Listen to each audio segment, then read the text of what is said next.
Well, speaking of that, what happens to all these colonists? All the women and children and the families of all these guys?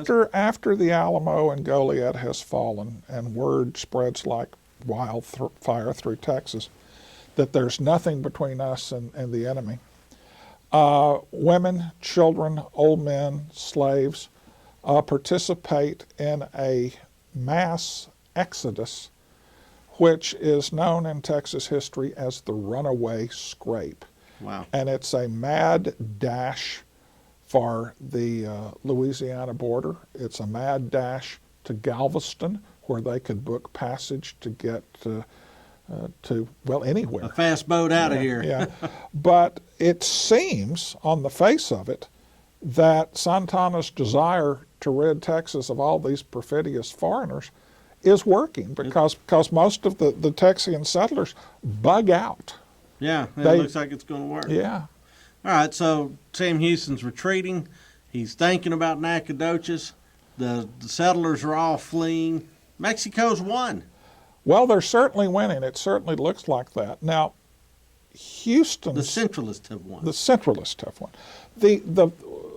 But it's after March 2nd, so we can talk about Texians and Mexicans. Okay, I guess because we can, it's you know, if we accept the fact that Texas is now a sovereign nation, okay, we can speak in terms of Texans and Mexicans. Okay. But again, in everybody's mind ought to be this is a centralist federal. But the Texians have just abandoned Mexican politics. This is, look, we've declared independence. We don't care about all that. We've gone straight American. We've gone straight American. Yeah. American. And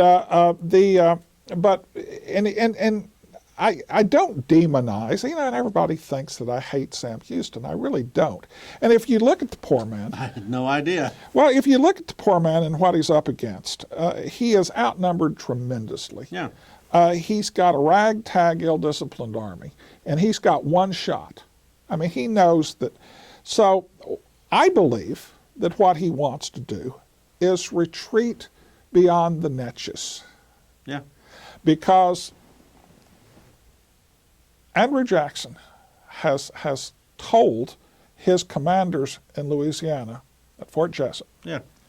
Up near Manning, Louisiana today. He said, look, if the Mexicans cross the Nueces, no, the Neches. The Neches, intervene.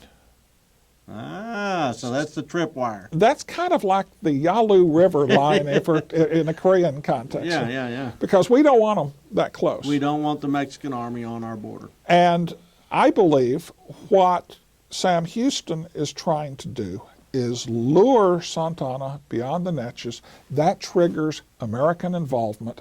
Once the American army gets involved, the American army will defeat the Mexican army. I think we... Maybe. Well, remember, this is in the Piney Woods. Consider how far they've stretched their lines of communication. They had some advantage. But that becomes an international incident pretty fast. Well, what it does, what had been a Texan war becomes an American war. It becomes a continental war all of a sudden. And once Americans, I hate to do what-if history, but had the Americans intervened, had there been, say, like a Battle of Nacogdoches, Americans would then have skin in the game. Sure.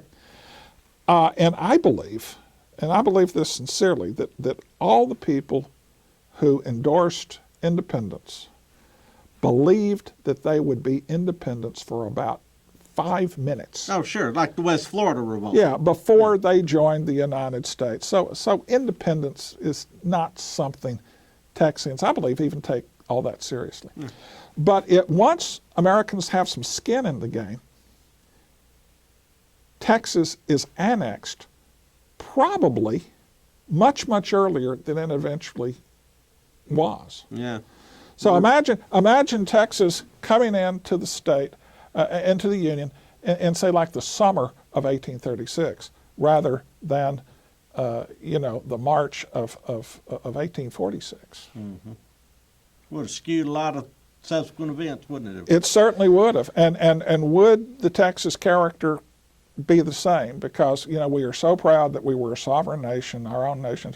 But would that have happened if Sam Houston had gotten his way?